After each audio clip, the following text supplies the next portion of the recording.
ఈవేళ జరగబోతోంది.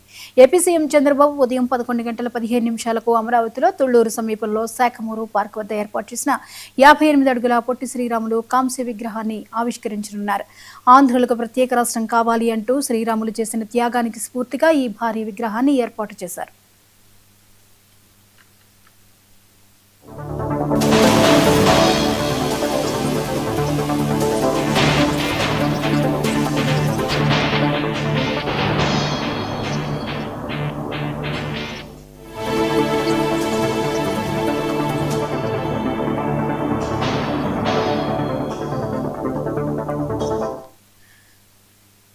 పొట్టి శ్రీరాములు 125వ జయంతిని పురస్కరించుకుని 6.80 ఎకరాల స్థలంలో ఆయన విగ్రహాన్ని ఏర్పాటు చేసింది ప్రభుత్వం. పొట్టి శ్రీరాములు మెమోరియల్ ట్రస్ట్ అభ్యర్థన మేరకు భూమిని మాత్రం ఏపీ ప్రభుత్వం కేటాయించగా బడ్జెట్ను మాత్రం విరాళాల ద్వారా ట్రస్ట్ సేకరించింది.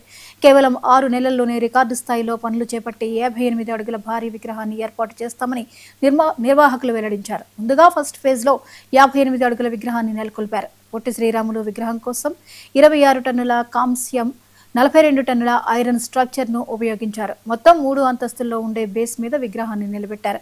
విగ్రహ ఏర్పాటుకు ఇప్పటి వరకు 25 కోట్లు ఖర్చయ్యాయని ట్రస్ట్ చెప్తోంది.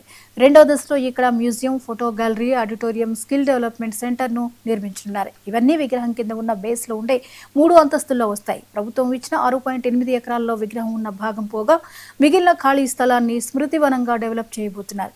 వీటికి మరో 125 కోట్లు ఖర్చవుతాయని అంచనా వేస్తున్నారు. తెలుగువారికి ప్రత్యేక రాష్ట్ర సాధన కోసం 58 రోజుల పాటు పోరాడిన శ్రీరాములు త్యాగాన్ని చాటి చెప్పేలా 58 అడుగుల శ్రీరాములు విగ్రహంతో ఈ స్మృతి వనాన్ని తీర్చిదిద్దాలని అనుకుని అడుగు ముందుకు వేసినట్టు నిర్వాహకులు వెల్లడించారు.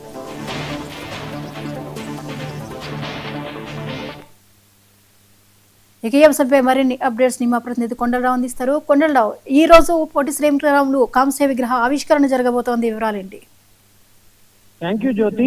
ఏదైతే ఆంధ్ర రాష్ట్రం ప్రత్యేక రాష్ట్రం కావాలంటూ కూడా పొట్టి శ్రీరాములు చేసిన త్యాగానికి ఫలితంగా ఈరోజు ముఖ్యమంత్రి చంద్రబాబు నాయుడు చేతుల మీదుగా ఆంధ్రప్రదేశ్ అమరావతిలో 58 అడుగుల కాంస్య విగ్రహాన్ని కూడా ఏర్పాటు చేయనున్నారు. అయితే పొట్టి శ్రీరాములు ట్రస్ట్ కు సంబంధించి అభ్యర్థన చేసిన నేపథ్యంలో ఆంధ్రప్రదేశ్ పోరాటం కోసం పోరాడిన పొట్టి శ్రీరాములు విగ్రహం ఆంధ్రప్రదేశ్ అమరావతిలో ఉండాలంటూ కూడా పొట్టి శ్రీరాములు ఏదైతే కమిటీ ఉందో ఆ కమిటీ అభ్యర్థన మీదకు రాష్ట్ర ప్రభుత్వం ఈ కాంస్య విగ్రహాన్ని కూడా తయారు చేసింది. 125వ జయంతి సందర్భంగా ఈ విగ్రహాన్ని కూడా ముఖ్యమంత్రి చంద్రబాబు నాయుడు, ఉప ముఖ్యమంత్రి పవన్ కళ్యాణ్ చేతుల మీదుగా కూడా ఆవిష్కరించనున్నారు.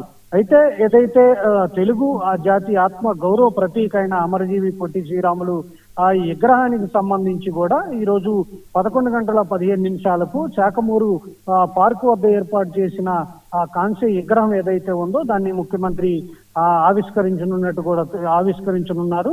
ఏదైతే 150 కోట్ల అంచనా వ్యయంతో తలపెట్టిన ఈ ప్రాజెక్టులో భాగంగా 6.80 ఎకరాలు స్థలంలో మొదటి దశలో పనులు పూర్తయ్యాయి. ఈ మొదటి దశల పనులకు సంబంధించి పొట్టి శ్రీరాములు మెమోరియల్ ట్రస్ట్ కేవలం 6 నెలల్లోనే రికార్డు స్థాయిలో పనులు చేపట్టి 58 అడుగుల భారీ విగ్రహాన్ని ఏర్పాటు చేయడం జరిగింది. ఈ విగ్రహం కోసం 26 టన్నుల కాంస్యం, 42 టన్నుల ఐరన్ స్టిక్కర్స్ ను కూడా ఉపయోగించారు. ఇక రెండో దశకు సంబంధించి కూడా రెండో దశలో ఇక్కడ పొట్టి శ్రీరాములు ఆ విగ్రహం చుట్టూ కూడా మ్యూజియం ఒకటి, photo gallery, auditorium, skill development centre ని కూడా నిర్మించనున్నట్టు కూడా తెలుస్తుంది. ఏదైతే తెలుగువారి కోసం ప్రత్యేక రాష్ట్ర సాధనకు 58 రోజుల పాటు పోరాడిన పొట్టి శ్రీరాములు త్యాగాన్ని చాటి చెప్పేలా ఈ శృతి వనాన్ని తీర్చిదిద్దనున్నట్టు కూడా సంస్థ నిర్వాహకులు చెప్పడం జరిగింది. దీనికి సంబంధించి రాష్ట్ర ప్రభుత్వం అన్ని అనుమతులు తీసుకున్న నేపథ్యంలో పొట్టి శ్రీరాములు ట్రస్ట్ సంబంధించి 6 నెలల్లోనే ఈ విగ్రహాన్ని ఏర్పాటు చేయడం జరిగింది. ఈ విగ్రహం చుట్టూ కూడా సర్వాంగ సుందరంగా కూడా తీర్చిదిద్దారు. ఈ రోజు ముఖ్యమంత్రి చంద్రబాబు చేతుల మీదుగా ఈ విగ్రహం అయితే ప్రారంభించనున్నారు. జ్యోతి, రైట్, థ్యాంక్ యూ కొండలరావు.